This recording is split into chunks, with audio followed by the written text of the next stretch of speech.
அடுத்து நிதிலன் சார் இங்கே வந்திருக்காரு, ரொம்ப நன்றி. ஏன்னா ஃபுல்லாக டீமாக இருக்கும்போது அவர் மட்டும் தான் தனி கெஸ்ட்டாக உட்காந்துருக்காரு, அது எவ்வளோ கஷ்டம்னு எனக்கு தெரியும்.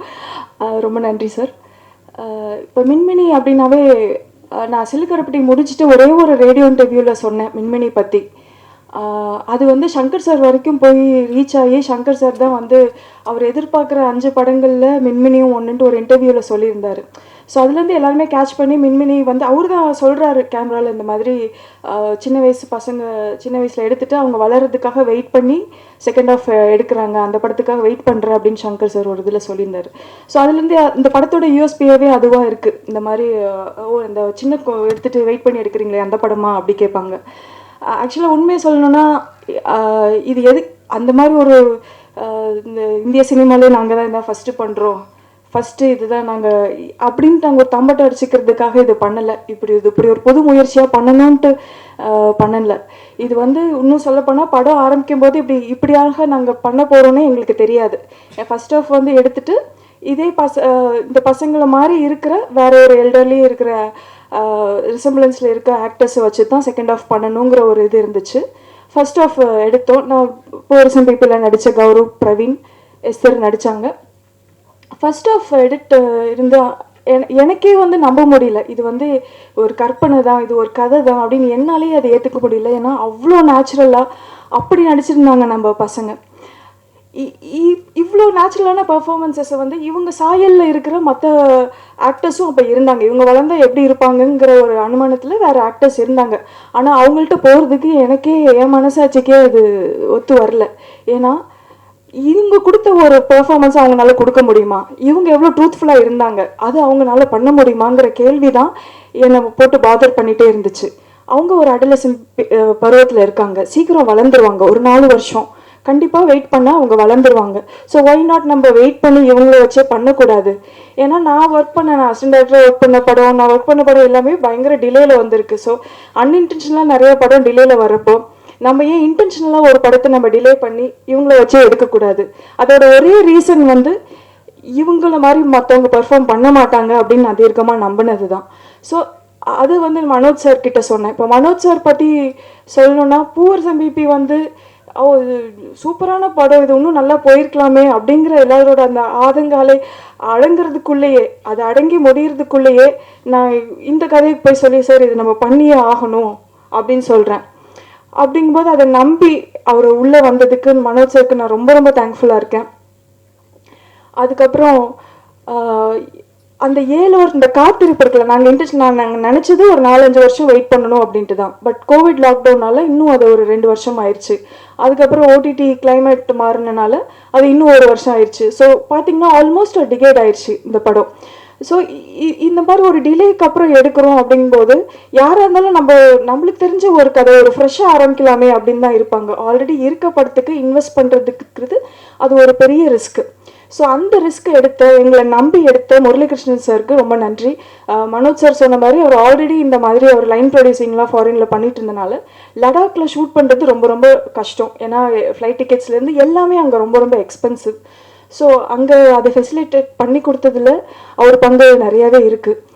அப்புறம் இந்த படத்தை அங்கே நான் லடாக்கில் ஷூட் பண்ணுறதுக்கு பார்த்தீங்கன்னா நான் ஒரு 2-3 மாதம் தங்கி இருந்து தான் நான் எல்லா விஷயத்தையும் அங்கே இருக்கிற நிறைய க்ரூ காஸ்ட் எல்லாம், ஏன்னா அங்கே ஒரு ஃபிலிம் மேக்கிங் கம்யூனிட்டி இருப்பாங்க. ஸோ அங்கே ஒரு ஆர்ட் டைரக்டர் இருந்தாங்க, அங்கே ஒரு லைன் ப்ரொடியூசர், அங்கே இருக்க அசிஸ்டன்ட் டைரக்டர்ஸ், ஸோ அங்கே இருக்க ஆக்டர்ஸ், அந்த மாதிரி அங்கே விஷயங்கள் எல்லாமே நான் எடுத்துக்கிட்டேன். அதுக்கு எனக்கு ஸ்டான்சன் இருந்தார், குர்மித் இருந்தாங்க. நம்ம பேசுறது புரியாட்டியும் அவங்களோட பேர் நான் சொல்கிறேன் இல்லையா. ஸோ அவங்களோட சப்போர்ட் எனக்கு ரொம்பவே இருந்துச்சு. அண்ட் இது படமாக ரெடி ஆனதுக்கப்புறம் இது வந்துட்டு இது அவ்வளோ தூரம் நம்பி இது வந்து தேட்டருக்கு தான் வரணும்னு சொல்லி வேர்ல்டு வைட் ரிலீஸ் பண்ணுற 10 கோட்டா வரும் சிம்பா ப்ரொடக்ஷன், இவங்களுக்கும் என்னோட மனமார்ந்த நன்றி தெரிவிச்சுக்கிறேன். அண்ட் இந்த படத்தில் வந்து அங்கே ரொம்ப ரொம்ப டிஃபிகல்ட்டான டெரெயின், அது வந்து லடாக் வந்து ஒரு சொர்க்க பூமி. அந்த சொர்க்க பூமி வந்து வெறும் அந்த சினாரியோ அந்த ஒரு லேண்ட்ஸ்கேப்னாலையா இல்லை, அந்த மக்களும் அவ்வளோ அழகான மனிதர்கள் அங்கே இருக்காங்க. ஸோ அங்கே என்ன இதுனா ஒரு மனுஷன் இன்னொரு மனுஷன் அங்கே பார்க்குறதுக்கே சந்தோஷப்படுற மாதிரியான ஒரு சூழல். ஏன்னா அங்கே வாழ்கிறது ரொம்ப ரொம்ப கஷ்டம், அவ்வளோ டஃப்பான டெரெயின். அங்கே வந்து பழக்கப்படாத ஒரு கிளைமேட்டுக்கு நாங்கள் அங்கே போய் ஆக்சிஜன் லெவல்ஸ்லாம் ரொம்ப கம்மியாக இருக்கிற இடத்துல நாங்கள் இங்கே க்ரூவில் போய் கம்மியான க்ரூ வச்சு நாங்கள் பண்ணோம். ஸோ எனக்கு ஒர்க் பண்ண என்னோட அசிஸ்டன்ட் டைரக்டர் சீத்து, ராஜீவ், இவங்களாம் ரொம்ப கஷ்டப்பட்டாங்க, ரொம்ப ரொம்ப கஷ்டப்பட்டாங்க. நாங்கள் எல்லாருமே இது பண்ணோம். பட் அந்த கஷ்டத்தை நாங்கள் அது வைக்கிறது என்னோட இது இல்லை. என்னோட தேங்க் ஸ்பீச்சை நான் ரிசர்வ் பண்ணிக்கிறேன். பட் பொதுமக்களுக்கு இந்த இது மூலமா நான் சொல்ல வர்றது என்ன அப்படின்னா, நிறைய இப்போ கத்திஜான்னு சொல்லிட்டு நான் இந்த படம் வந்து ரொம்ப ஏன் கத்திஜா அப்படிங்கிற மாதிரியான கேள்விகள் வந்துச்சு. இது ரொம்ப ஒரு மென்மையான ஒரு விஷயத்தை டீல் பண்ணுற கதை. அப்படிங்கும்போது எனக்கு வந்துட்டு இசையிலையும் அது இருக்கணும், ரொம்ப டெண்டராக இருக்கணும் அப்படின்னு நினச்சேன். ஸோ ஐடியலி ஒரு ஃபீமேல் கம்போசர் இருந்தால் நல்லாயிருக்கும் அப்படின்ட்டு தான் அவங்கள்ட்ட கேட்டிருந்தேன். ஸோ அதுக்கப்புறம் அவங்க ஆன்போர்ட் வந்ததுக்கப்புறம் ரொம்ப பயங்கர சப்போர்ட்டிவாக இருந்தாங்க. எனக்கு ஏஎம்க்கு போகும்போதே பார்த்தீங்கன்னா ஏதோ ஒரு தாய் வீட்டுக்கு போகிற மாதிரி இருக்கும். அந்தளவுக்கு அவ்வளோ எனக்கு தெரியாமல் யாருமே அங்கே இருக்க மாட்டாங்க. எல்லாரும் அவ்வளோ வெல்கமிங்காக இருப்பாங்க. அவங்களோட சப்போர்ட் சிஸ்டமில் இருக்கிறவங்க எல்லாருமே வந்து அவ்வளோ இது பண்ணுவாங்க. அவங்களும் என்னோட டிரெக்டர்னு விட்டு கொடுக்கவே மாட்டாங்க. அவங்க இங்கே பேசும்போதே தெரிஞ்சிருக்கோம் அவங்க எவ்வளோ சின்சியரான பொண்ணுன்ட்டு. பட் அவங்க ஒர்க் மூலமா அவங்க எவ்வளோ டேலண்டட் அப்படின்ட்டு எல்லாருக்கும் தெரிய வரும். அண்ட் நம்ம பசங்க அவங்களுக்காக தான் இந்த படம். பிரவீன் அண்ட் கௌரவ், இது எல்லாமே நான் ரிசர்வ் பண்ணிக்கிறேன். ஏன்னா நான் சொன்னது போதும், நான் அவங்கள எடுத்தது போதும், உங்ககிட்ட இருந்து நான் கேட்கணும்னு எதிர்பார்க்குறேன். அவங்க யார் அப்படிங்கிறதெல்லாம் நான் மேற்கொண்டு நான் அடுத்த ஈவெண்ட்ல சொல்லணும்னு ஆசைப்படுறேன். அண்ட் இதில் நடித்த ஆக்டர்ஸ்லாம், ஏன்னா சும்மா ஒரு வருஷத்தில் முடிகிற படத்தில் நடித்தாங்களே எப்போ ரிலீஸ்ன்னு பண்ணிகிட்டே இருப்பாங்க. ஆனால் என்னை எதுவுமே நச்சரிக்காமல் அத்தனை பேர் வெயிட் பண்ணாங்க. இங்கே திலக் சார் இருக்கார், இங்கே மினி ராவ் அங்கே இருக்காங்க. ஸோ இதில் நடித்தவங்கெல்லாம் ஃபர்ஸ்ட் ஹாஃபில் நடித்தவங்க அவங்களாம் வந்துட்டு ரொம்ப என்னை போட்டு பாதர் பண்ணாமல் அழகாக இந்த படம் வரும் அப்படின்னு நம்பினது. அண்ட் எஸ்தர் எவ்வளோ அழகாக சொன்னாங்க. இந்த 8 வருஷமாக அந்த கேரக்டர் அவங்க எடுத்துகிட்டு அதை லெட் கோ பண்ணுறப்ப அவங்க சொன்ன ஃபீல்லாம் எனக்கே ரொம்ப எமோஷ்னலாக இருந்துச்சு. ஏன்னா எப்போவுமே ஒரு விஷயம் நடக்கும். எனக்கு எஸ்தர் அப்படின்னு ஒரு பர்சனாக தெரிஞ்சாலும் அந்த கேரக்டராக வரும்போது என் கையை பிடிச்சிட்டு ஒரு கம்யூனிகேஷன் நடக்கும். அது வந்து ரொம்ப அதே மாதிரி தான் கௌரவ், பிரவீனும்.